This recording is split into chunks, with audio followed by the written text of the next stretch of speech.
Today I want to talk about some things that will help you in decision to start your dispatching business. Some of these points here I got from someone that I follow a lot, and his name is Alex Hormozy. So the first thing you should do is to start tomorrow. When you say start tomorrow, you're always postponing things. I always say the best time to start is now. The second thing you should do if you don't want to start your own dispatching business is watch my videos and do nothing. I've heard of so many people that have been emailing me or messaging me or leaving me comments on this channel about how my videos inspire them to do something. And this has nothing to do with me. It has to do with me showing everyone that it can be done, that you can work from home, you can have a small office on the side. Wherever you live around the world, I'm getting emails from India, from Pakistan, from Macedonia, from Serbia, from Russia, from Ukraine, from other European countries, from United States, how these people were able to start their own dispatching business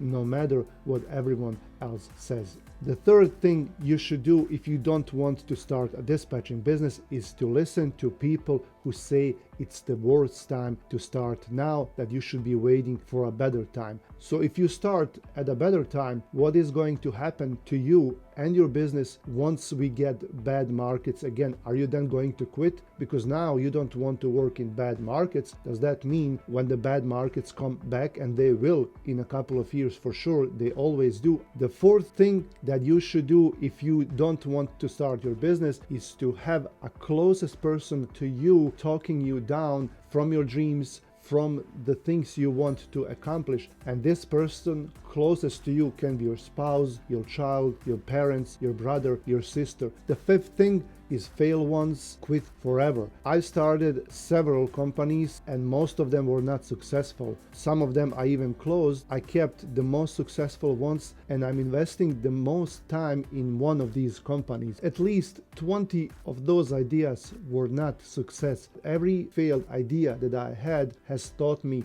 something that I was able to use in one of these businesses. The sixth thing that you can do if you don't want to start your own business is to expect the government to save you. We all been there. We think, what if something happens? What if something happens to me, to my job, to my business? Will the government save me? Will someone else save me? Maybe they will, but even if someone saves you, it's not going to be nowhere near the same as if you had your own business. If you have your own business, down the road you can hire people that work for you, that do everything, and then even if something happens to you, if you become sick or if something really bad happens, then your family will be taken care of. The seventh thing that you should do if you don't want to succeed is to value other people's opinions over your own. Listen to what everyone else is saying, how the times are bad, how it's hard to succeed, especially now. Don't chase your dreams.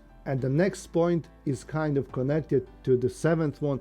Blame your circumstances. The easiest way to not succeed is just to blame everything else around you, everyone else around you, the area where you grew up, your background, your family background, you not having enough money. The next thing is to wait for perfect conditions. Remember, there will be never perfect conditions for anything. Even if you have conditions that might seem to be perfect, know this, that pretty soon they will not be that way anymore. So by the time you start, by the time you get better, then everything will go back all to the same. 10th thing, if you don't want to have your own business to do, is just do what everyone else does. Get up early in the morning, go to work for the man, come back home, get some rest, watch TV, and start over tomorrow. If you want to be successful, if you want to do something else, you should not do what they are doing. You should do something better. You should educate yourself, read, watch videos, get some practice, talk to people that are successful, get in touch with like-minded people, people who have ambitions. If you talk to people who don't have ambitions, who just go to work because they have to pay the bills, the society teaches them that they are just out there to work and be a part of the community, then you will of course never succeed.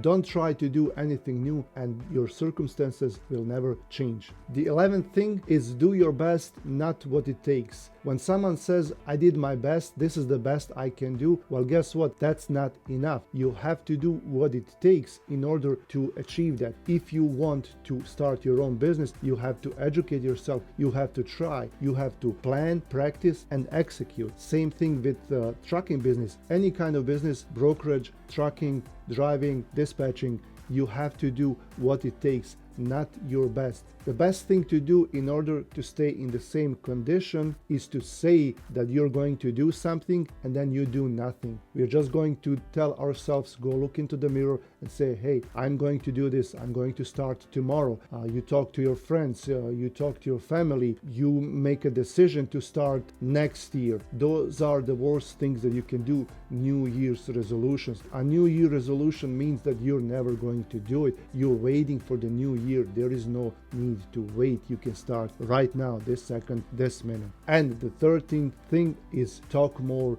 do less. I see that unfortunately a lot on YouTube with a lot of YouTubers. They talk, but they never show their business. They never show what they do. Here on our channel, I like to show you what I'm doing. Doing accounting, doing payroll, talking to drivers, going out, showing you the equipment, talking to customers. That's what I like to do. So same thing, if you want to be successful, you should talk less and do more.